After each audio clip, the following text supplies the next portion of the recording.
শিক্ষার্থী বন্ধুরা আসসালামু আলাইকুম। গতকালকে আমরা সুইচ নিয়ে কাজ করেছি, কিন্তু আজকে হচ্ছে আমরা লুপ নিয়ে কাজ করব। লুপ আমরা তিনটাভাবে করতে পারি, একটা হচ্ছে ফর, ডু এবং হোয়াইল।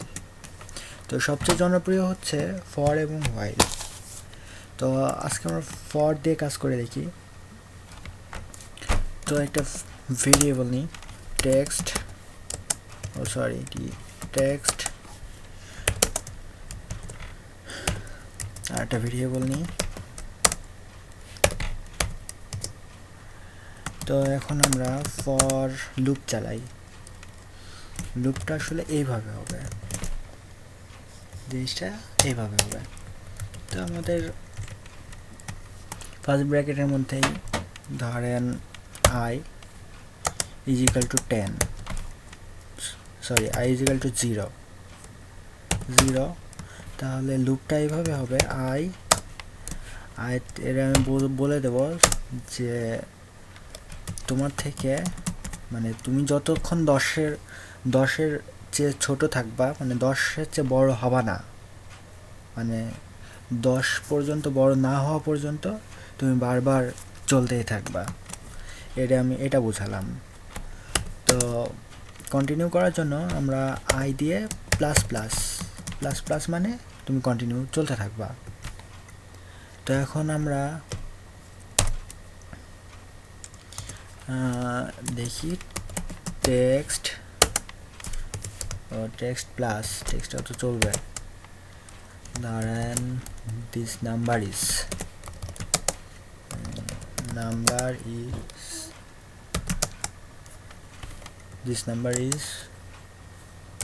Plus I.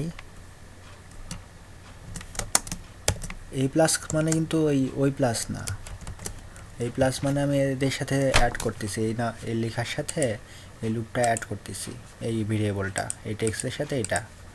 তো এইখানে আমরা আসলে ব্রেক করে দেই, না হলে হচ্ছে এক লাইনে চলে আসবে, তখন আমরা আর বুঝবো না। বিয়ার ওকে, এখন হচ্ছে আমরা এটা প্রিন্ট করি। প্রিন্ট করা আমাদের সে পুরাতন নিয়মে document document dot get element by id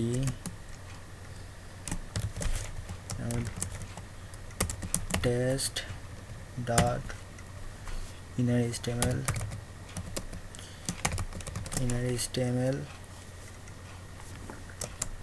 is equal to আমাদের ভেরিয়েবলটা টেক্সট।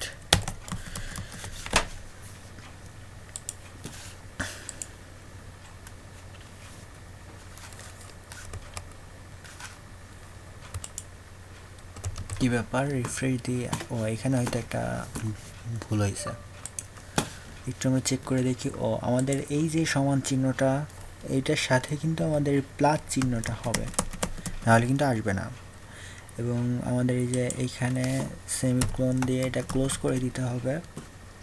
এখন আমরা রিফ্রেশ করে দেখি, এই তো আমাদের 0 থেকে 9 পর্যন্ত কন্টিনিউ আসছে, মানে আমার এই আই ভেরিয়েবলটা 0 থেকে শুরু হয়েছে। এখানে দেখি আমরা যদি 1 দেই, এখন আমরা রিফ্রেশ দেই 1 থেকে 9 পর্যন্ত, 11টা দেই, 11 পর্যন্ত তুমি চলবা। হ্যাঁ, 10 পর্যন্ত চলছে, মানে 11 সমান অথবা সমান পর্যন্ত তো হবে না, সমানের থেকে যতক্ষণ না মানে এর চেয়ে কম হচ্ছে ততক্ষণ পর্যন্ত সে চলতেই থাকবে। তো বন্ধুরা, এইভাবে আমরা লুপ চালাতে পারি। পরবর্তী ক্লাসে আমরা হোয়াইল নিয়ে কাজ করব। তো ভালো থাকবেন, ধন্যবাদ।